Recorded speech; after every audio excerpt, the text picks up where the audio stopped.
نبی پاک صلی اللہ علیہ وسلم کی حدیث ہے مسلم میں طبرانی میں، حضور نے فرمایا آؤ میں تمہیں پچھلے زمانے کے ایک ایماندار نوخیز ولی اللہ کی بات سناؤں۔ پچھلے زمانے حضور نے فرمایا پچھلے زمانے میں ایک بادشاہ جادو کے زور پہ حکومت کرتا تھا۔ جب وہ ایک جادوگر اس نے رکھا ہوا تھا تو جادوگر اس کو جادو بتاتا، وہ جادو کے زور پر حکومت کرتا۔ جادوگر بوڑھا ہو گیا تو کہنے لگا بادشاہ کو نوجوان میرے پاس بھیج دے، اب میں بوڑھا ہو گیا ہوں، میرا پتہ کوئی نہیں کب مر جاؤں۔ ایک نوجوان کی ڈیوٹی لگائی، بڑا زیرک سمجھدار، اپنے رعایا میں سے چن کے جو ذہین فطرت مزاج بچہ تھا وہ اس نے لگایا۔ اللہ کے محبوب علیہ الصلوۃ والسلام فرماتے ہیں بچہ جادو سیکھنے لگا، وقت گزرنے لگا۔ بچہ جب جادو سیکھنے جاتا تو رستے میں ایک راہب بھی تھا جو انجیل جانتا تھا، وہ اللہ اللہ سکھاتا، لوگوں کو حضرت عیسیٰ علیہ السلام کی تعلیمات سے آگاہ کرتا۔ اس نے دیکھا کہ یہاں بھی لوگ اکٹھے ہیں تو وہ بچہ اس راہب کے پاس بھی اٹھنے بیٹھنے لگا۔ اب جب اس کے ساتھ اس کی گفتگو بڑھنے لگی تو اس کو باتوں میں لذت آنے لگی۔ اس نے راہب نے پوچھا کہ تو کون ہے اور کس طرح سے آیا ہے، کیا تیرا معاملہ ہے؟ اس نے کہا جی میں جادو سیکھنے جاتا ہوں، آپ کی باتیں مجھے بڑی اچھی لگتی ہیں۔ اس نے کہا دین سیکھ، جادو سیکھنے والے کافر ہو جاتے ہیں، قرآن و حدیث سیکھنے والوں کو اللہ کامل ایمان عطا فرماتا ہے۔ فرمایا یہ سیکھ۔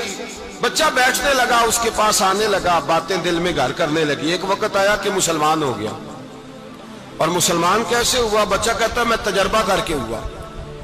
اب میں تھوڑا سا وقت جادوگر کے پاس بھی جاتا اور باقی سارا وقت وہاں بیٹھتا۔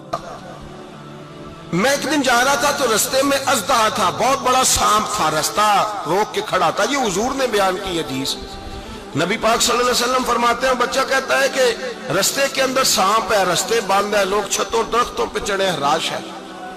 کہتے چھوٹا سا روڑا میں نے اٹھایا تو میں نے کہا اللہ اگر جادوگر سچا ہے تو اسے مار دے۔ چھوٹا سا روڑا میں نے پھینکا، اژدہا کوئی نہ مرا۔ پھر چھوٹا روڑا اٹھایا، میں نے کہا اللہ اگر وہ عالم سچا ہے تو اسے مار دے۔ اب جب میں نے روڑا مارا تو اژدہا مر گیا۔ میرے اندر سے گواہی آئی نہیں دین کی باتیں سچی ہیں، نہیں قرآن کی باتیں اسلام سمجھانے کے لیے عرض کر رہا ہوں، اگرچہ اس دور میں انجیل تھی، اللہ رسول کی باتیں اچھی ہیں۔ کہتے میں مسلمان ہو گیا، اب میں نے راہب کے پاس ہی رہنا شروع کر دیا، جادوگر کے پاس چھوڑ دیا اس بچے نے آنا۔ بادشاہ پوچھتا کہاں زیادہ وقت گزارتے ہو تو وہ بات گول کر دیتا، وقت تیزی سے بڑھنے لگا۔ اللہ نے اس نوجوان میں طاقت پیدا کر دی، اب وہ اس کے اندر نا اللہ نے توانائی روحانیت پیدا کر دی، ابھی جوان ہے، 14-15 سال عمر ہے۔ اللہ نے اب جو بیمار بھی آتا وہ دعا کرتا تو اللہ صحت عطا کر دیتا، جو بھی آتا۔ بادشاہ کا ایک درباری تھا، بادشاہ کو پنکھا جلتا تھا، وہ اندھا ہو گیا، کوئی ایسی تکلیف آئی کہ نابینا ہو گیا، بڑے علاج کرائے شفا نہیں ہوئی۔ کسی نے اس بچے کا پتہ بتایا کانوں میں، اس کے پاس گیا تو بچہ کہنے لگا شفا تو ہو جائے گی پر کلمہ پڑھنا پڑے گا، مسلمان ہونا پڑے گا، جس پیغمبر کا میں غلام ہوں تجھے بھی بننا پڑے گا، دین پہ عمل کرنا پڑے گا، اللہ شفا دیتا ہے۔ اس نے کہا تو مجھے کلمہ پڑھاؤ، مجھے شفا دے، میں تیار ہوں۔ اس نے کہا شفا تو اللہ ہی دیتا ہے۔ اس نے اللہ تبارک و تعالیٰ کا ذکر کر کے دعا مانگی، یہ مسلم شریف میں حدیث ہے، طبرانی میں موجود ہے۔ اللہ نے اسے شفا دی، اس نے کلمہ پڑھنا شروع کر دیا۔ یہاں ایک نقطہ لکھا ہے ہمارے علماء نے، کہتے ہیں جب اللہ ولایت عطا کرتا ہے نا تو یہ سفید بالوں والے کا حصہ نہیں ہوتی۔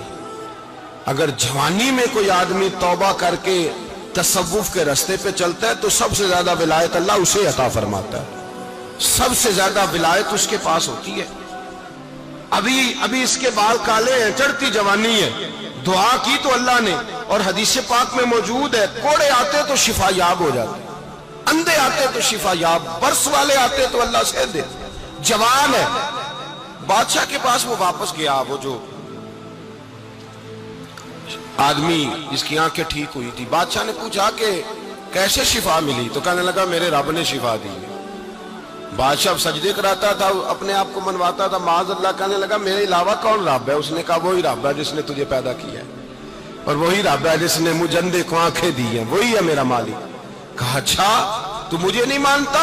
کہا نہیں میں اپنے رب کو مانتا ہوں۔ بادشاہ نے اسے سزا دی، ستایا، اس نے بچے کا پتہ بتایا، پھر بچے کو بلا کے ستایا تو اس راہب کا پتہ بتایا، راہب بھی قتل ہو گیا، نابینا بھی قتل ہو گیا۔